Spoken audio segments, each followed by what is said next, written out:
Salut à tous les amis et bienvenue sur cette nouvelle vidéo sur la chaîne Motors. Aujourd'hui je vous propose de découvrir l'essai de la Toyota Yaris Cross. Pascal, comment ça va? Ça va très bien et toi? Ça va très très bien. Regarde, aujourd'hui on a la chance d'essayer un véhicule totalement inédit. Ouais. Puisque c'est le premier dans son genre, le Toyota Yaris Cross 2021. C'est le premier dans son genre chez Toyota. Ouais. Parce qu'il arrive justement pour concurrencer ceux de son genre chez les concurrents. Ouais. Typiquement il est sur le même segment que le 2008 de Peugeot. C'est concurrent du 2008, concurrent du Renault Captur. Ouais. Et concurrent du Ford Puma. Ouais. Donc ce sont trois modèles qui font un carton. Ouais, déjà la concurrence est rude. La concurrence est très rude. Ouais. Ce sont des modèles qui plaisent beaucoup sur tous les marchés où ils sont. Ouais. Et notamment sur le marché français et même particulièrement sur le marché réunionnais. C'est vrai que chez Toyota on avait le choix entre soit le gros RAV4, mais bon là on est vraiment dans un gros SUV, mais on avait le CHR qui était un crossover un petit peu qui pouvait endosser ce rôle-là. Mais vraiment cette case du BSUV elle était libre. Disons que le CHR s'adressait à une clientèle qui cherche peut-être quelque chose un petit peu plus premium. Ouais. Et entre la Yaris et le CHR il n'y avait rien. Ouais. Il y avait vraiment cette place à combler, encore une fois pour arriver sur un marché qui est très dynamique. Ouais. Et à La Réunion, il y a vraiment une forte demande pour ces véhicules-là. Ouais, un vrai engouement. Donc Toyota Réunion s'est dit il faut absolument qu'on importe dès qu'il arrive. Et je crois que ça fait même pas 2 semaines qu'il est sorti.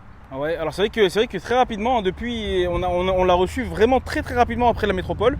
Ouais. Donc c'est dire à quel point ils avaient hâte ici de le recevoir et de le commercialiser. La nouvelle Yaris, on la découvre tout de suite. On va aborder tout de suite, avant même de commencer le descriptif, le modèle qu'on a aujourd'hui à l'essai. Alors c'est la finition Sport Edition. Ouais. C'est un 4 roues motrices. La puissance, on est sur du... C'est un hybride, c'est un 3 cylindres 1,5 litre. Et qui développe entre le moteur thermique et le moteur, la petite hybridation, le tout petit moteur électrique, qui développe 116 chevaux combinés. 116 chevaux, d'accord. Il faut dire que la batterie qui va avec ce moteur électrique est minuscule, elle fait 0,7 kWh. Donc c'est vraiment pour avoir un mini impact sur la consommation. En tout cas, ça a un impact sur le malus, parce qu'il n'y a pas de malus forcément. C'est exactement ça. Je pense que c'est plutôt plus anecdotique comme hybridation. Mais au moins, on a le privilège de passer outre ce malus écologique. On va maintenant analyser un petit peu le look, puisque donc c'est la déclinaison de la Yaris qu'on connaît. Moi, j'adore la Toyota Yaris, la petite citadine, très dynamique, très sexy. Toi, t'adores la déclinaison GR surtout? Ouais, bon. La déclinaison GR bien évidemment, mais même la version classique, elle est très dynamique, elle est très sympa. On est dans la même lignée, même si à l'avant, on ne reconnaît pas du tout la Yaris. En fait, le parti pris de Toyota, ça a été de dire, même si on garde le nom Yaris, même si on va occuper un segment qui est différent de la toute petite citadine, on pense un design nouveau. Donc là, tu as un nez qui est vraiment très original. Bien évidemment, tu as la couleur bleue sur le logo pour rappeler le côté hybridation. Mais ce nez-là, cette petite calandre et les feux, il y en a beaucoup, notamment sur les essais qu'on voit sur YouTube, qui parlent de la Mirai. C'est la voiture à hydrogène de Toyota. C'est vrai que ça y ressemble un peu au niveau des feux. Donc ça se démarque un petit peu de la Yaris traditionnelle. On verra à l'arrière également qui a été redessinée. Donc la plateforme, c'est la même que celle de la Yaris, c'est la plateforme GAB de Toyota. Mais bien évidemment, la voiture a pris de l'embonpoint. Puisqu'on est sur un segment différent, on va chercher une clientèle différente. C'est du crossover. On est sur 4,18 m de longueur, 1,76 m en largeur et 1,56 m en hauteur. C'est à peu près à 1 ou 2 cm près sur les dimensions après celle du Captur. D'accord, ok. Moi j'aime beaucoup cette calandre, je sais pas ce que tu en penses. Non, elle est sympa. Elle est sympa, elle est inédite en fait. Ça fait un petit peu félin, ça fait un petit peu le museau d'un félin. Bon, après, je sais pas ce que t'en... Ouais. Après, moi ce que j'aime bien, c'est qu'il y a quand même du dynamisme sur le look à l'avant. Comme en témoigne cette micro-lame, cette lèvre en fait en dessous du pare-choc. Je pense que là c'est les clignotants. On a l'impression que c'est des entrées d'air, mais pas du tout. C'est les clignotants. Donc il y a vraiment une volonté d'avoir un avant très dynamique. Et tu verras que l'arrière est aussi dynamique. Mais avant de passer à l'arrière, on va regarder le latéral de la voiture. Et là, ça me fait penser à quoi là? Écoute, juste j'arrive là au niveau passages de roues. Des passages de roues, ça fait penser au RAV4. Exactement. Ça, c'est le RAV4, on le précise, mais je pense que beaucoup le savent déjà, c'est un succès international. C'est une des voitures les plus vendues au monde, même encore aujourd'hui. Et Toyota a compris que c'est ce look un petit peu carré et anguleux qui faisait son succès. Et qui sont copiés chez certains concurrents. Hein. Qui a été les passages copié, de roues comme ça, imposants, carrés, ouais. On les a vus sur d'autres véhicules, d'autres marques. Donc effectivement, c'est une ligne qui séduit, quoi. Ça fonctionne très bien et ils l'ont fait ici, on croirait presque voir un mini RAV4 de profil. Alors sur la Sport Edition, on voit qu'il y a des grandes roues, c'est du 18 pouces. Et elles sont d'un joli dessin. Bon, ça se voit qu'on a roulé un petit peu en off-road. En off-road parce qu'elles étaient noires, bien brillantes quand on est sorti de la concession. Ouais. Là, elles ont un petit peu changé de couleur. Le look baroudeur de cette voiture, on le remarque également sur le latéral avec cette pièce en plastique en bas de porte avec l'incrustation Yaris Cross. Très sympa. Mais ça accentue aussi son aspect baroudeur justement. Ouais, mais même la ligne de caisse qui est assez haute. Alors, je reviens sur la finition, mais on a le biton sur le toit noir.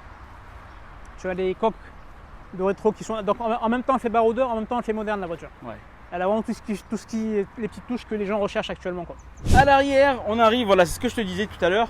Moi, alors même s'il a été redessiné, comme tu l'as dit, on reconnaît quand même certaines lignes de la Yaris citadine. Ouais, j'aime beaucoup moi le 3/4 arrière de cette voiture. Elle a vraiment une belle gueule en fait. Et avec ça, tu sais, ce sorte de béquet avec les feux incrustés. Ce béquet natif. Ça s'appelle comme ça? Béquet natif? Non, c'est moi qui m'improvise. Donc l'arrière, dans la continuité, encore une fois, de cet avant sexy. Un large béquet ici, là. Ouais.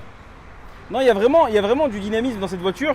Et regarde la ligne de toit qui est comme ça, là, bombée. À croire qu'ils ont également travaillé l'aérodynamisme de la voiture. Donc c'est franchement plutôt pas mal. On passe au coffre maintenant. Ouais, donc on a le haillon à ouverture électrique sur cette finition-là. Ouais. Alors comme on disait, on est sur un véhicule 4 roues motrices. Donc on perd au niveau du volume du coffre par rapport à la 2 roues motrices. La 2 roues motrices, tu as 397 litres, quasiment 400 litres de volume. Là, on est sur 327 litres. Tu perds 70 litres. Parce que en réalité sur la 4 roues motrices, tu as un petit moteur électrique sur le train arrière qui va justement permettre quand la voiture elle a du mal à s'en sortir, de donner l'impulsion pour sortir de situation. C'est le mode, tu sais, quand tu mets en mode trail par exemple ou en mode snow. Et donc forcément ça impacte sur le volume arrière. Ouais. Impeccable, on jette un coup d'œil à l'intérieur et l'habitabilité. Allez go. À l'intérieur de la Yaris Cross, qu'est-ce que tu penses de l'habitabilité déjà de cet intérieur? Alors moi, bon, je suis pas très grand, hein, mais je suis très à l'aise. On peut mettre 2 gabarits comme moi à l'arrière avec un enfant parce qu'il y a les ceintures pour 3 personnes à l'arrière.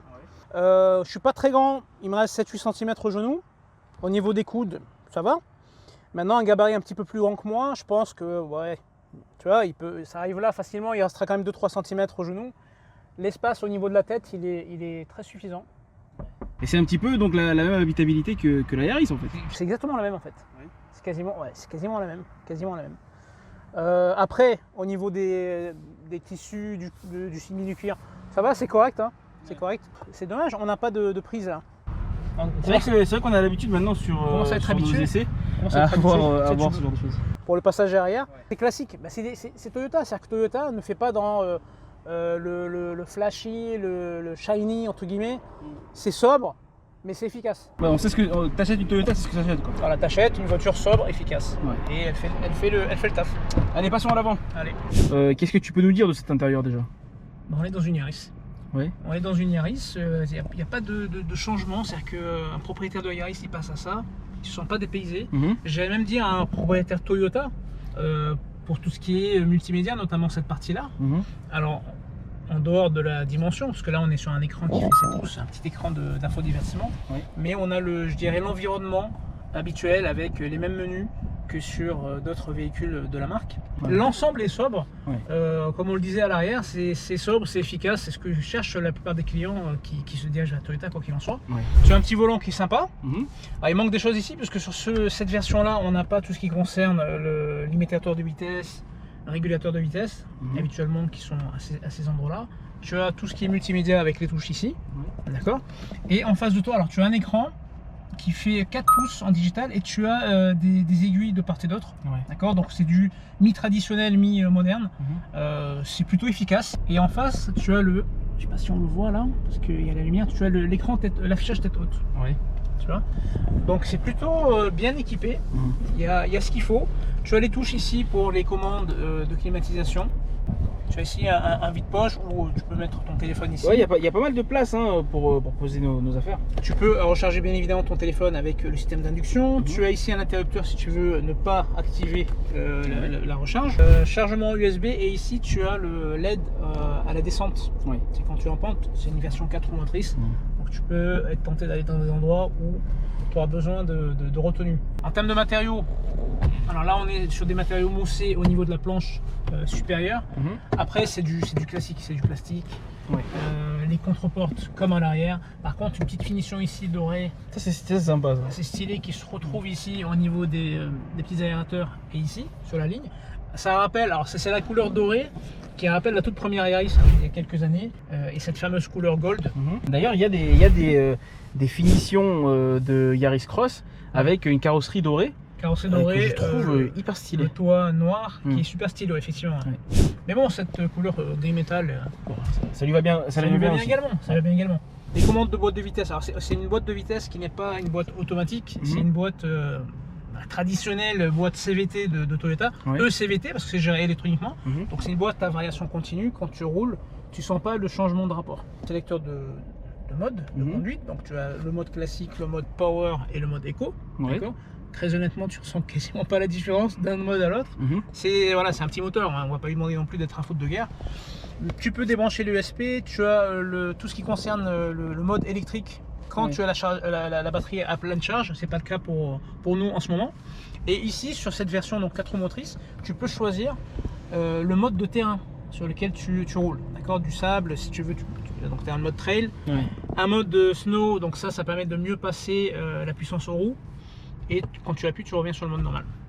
Impeccable. Bon, on n'a plus qu'à essayer. On va continuer notre essai. Allez, c'est parti. Allez. On se retrouve à l'intérieur de cette nouvelle Toyota Yaris Cross.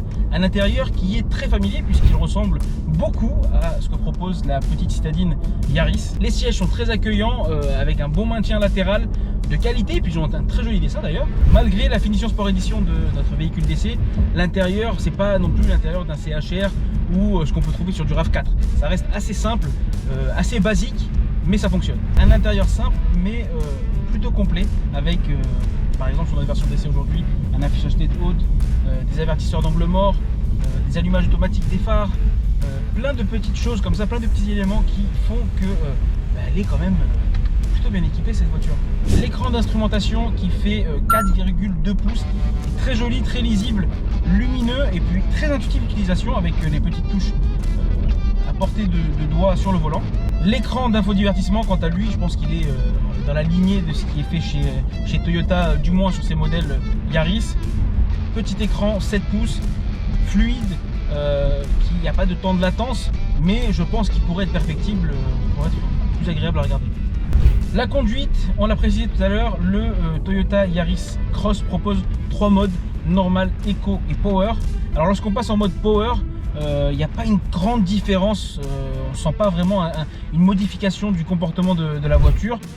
Ça reste dynamique, mais bon, c'est 116 chevaux. 200 Nm de couple, c'est pas un foudre de guerre, mais c'est amplement suffisant pour la clientèle qui est ciblée par ce type de véhicule. Avec un 0 à 100 annoncé en 11 secondes 5, vous l'aurez compris, ce n'est pas vraiment la sportivité qu'on recherche dans ce véhicule, mais plutôt sa capacité à s'adapter au trajet du quotidien. Et la Yaris Cross, telle qu'elle est faite aujourd'hui, le fait très bien. Par rapport à sa capacité en tout chemin, on a pu essayer ça. Elle a une garde au sol surélevée de 3 cm par rapport à sa petite sœur, ce qui en fait un véhicule tout chemin convenable. C'est pas le grand franchisseur, mais c'est pas ce qu'on lui demande non plus. De plus, le modèle qu'on essaie aujourd'hui est équipé de 4 roues motrices qui améliorent sa motricité, son grip et le fait de pouvoir sortir de situations un petit peu difficiles sans difficulté.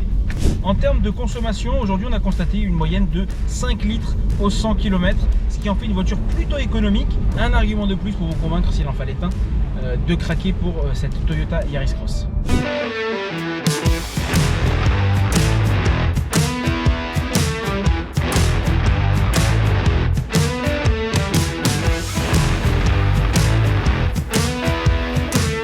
Pascal, on se retrouve à la concession Toyota, non, je dirais CMM plus largement. CMM, ouais. De Toyota, Volvo, Ford, Saint-Pierre. Citroën. C'est ça. Qui est en plein travaux. Réflexion, hein. En plein travaux, regarde là, on est les seuls sur ce parking encore tout neuf. Avec cette voiture qu'on a essayée aujourd'hui, on fait le petit bilan comme d'habitude. Ouais. Allez, qu'est-ce que tu en as pensé? Point positif, c'est un véhicule dont le design est parlant. Ouais. D'accord, elle se démarque, hein, c'est pas un véhicule banal. Autre point positif, j'aime bien sa garde au sol surélevée. Voilà, tu te sens dans un petit SUV. C'est un SUV urbain, donc quand tu es en ville et un petit peu surélevé, c'est toujours plaisant par rapport à la circulation. Et puis quand on est en dehors de la ville, cette garde au sol, ces passages de roues, franchement c'est efficace. Ouais.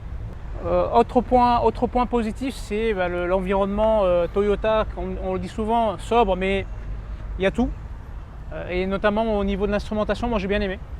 D'accord. Après, pour les côtés négatifs, c'est un véhicule qui est lourd par rapport à son gabarit. Ouais. Elle fait 1500 kg. Il faut savoir que la version 2 roues motrices, elle est à 1280 kg, un truc comme ça. Donc celle-ci, elle prend plus de 200 kg sur la balance. Et le moteur reste le même. C'est toujours 116. Ça se ressent. Ça se ressent. Hein. Ouais. Donc tu as 116 chevaux pour 1,5 tonne. Voilà, je trouve qu'elle manque de patates. Ouais. C'est un petit peu le point faible de cette voiture-là. Elle est sympa, ce que tu veux. Mais dommage, elle manque un petit peu de pêche, quoi. Elle manque de 15 chevaux de plus. Ouais, c'est vrai. Voilà, si on était autour des 130 chevaux, je pense qu'on aurait la recette pile poil. Ouais, c'est vrai. Après, si tu conduis de façon zen, déjà la boîte ECVT, ça serait fait pour toi. Ouais. C'est que tu sens pas, surtout sur la 4 voies, etc. C'est fluide. Pas d'à-coups. C'est linéaire. C'est linéaire, c'est doux. En fait, les gens qui aiment bien avoir cette conduite douce, elle est parfaite pour eux, cette voiture. Quand tu as une conduite un petit peu plus péchue, tu vas appuyer sur l'accélérateur, tu sens que le couple, il faudrait un petit peu plus. Tu sens qu'il faudrait ces 15 ou 20 chevaux supplémentaires. Mais à part ça, franchement, la voiture... Qui sait, peut-être que Toyota va nous proposer une version 130 ou 150 chevaux. Espérons, on l'attend. Ça viendra. Et ce que je rajouterais, moi, comme point positif à cet essai et à cette voiture, c'est sa consommation, puisqu'on l'a calculé aujourd'hui, on tourne autour des 5 litres au 100, ce qui en fait une voiture plutôt économique. De nos jours, c'est important quand même. C'est-à-dire que c'est une voiture qui se positionne au niveau du marché, on va parler du prix tout à l'heure, dans la moyenne, je dirais, du marché, et qui permet d'avoir des consommations très, très faibles. On est à 4 litres 5, 5 litres, 4 litres 5 annoncés, 5 litres. 5 litres constatés. Donc c'est très très correct. On va maintenant, Pascal, aborder le prix de ce véhicule aujourd'hui. Alors, juste, on va préciser la version qu'on a. C'est Sport Edition 1,5 litre HSD. Comme on l'a dit, donc c'est 4 roues motrices. Les prix pour la Yaris Cross à La Réunion débutent à 25 000 €. D'accord. Et en 4 roues motrices, avec cette finition, ça débute à 35 000 €. Voilà. Après, en termes d'équipement, elle est ultra équipée. C'est le coût de la transmission intégrale qui rajoute un petit peu. Après, voilà, ça dépend. Si tu cherches un véhicule par rapport au look, par rapport à cet aspect-là de SUV urbain, ça débute à 25 000 €. On est largement dans la moyenne, voire en dessous de la moyenne du secteur. Hein. Après, celle-là, elle est suréquipée, elle est en 4 roues motrices. Pareil, elle se positionne face à des concurrentes qui sont dans le même ordre de prix. Hein. Les amis, notre essai est désormais terminé. J'espère que cette vidéo vous a plu. Si c'est le cas, je vous invite à la liker, la partager et la commenter, à vous abonner à nos réseaux sociaux Facebook, Instagram et YouTube. Petite cloche, activez la cloche des notifications pour être tenu au courant des nouvelles vidéos. Quant à nous, on vous dit à bientôt pour un prochain essai. Ciao. Portez-vous bien.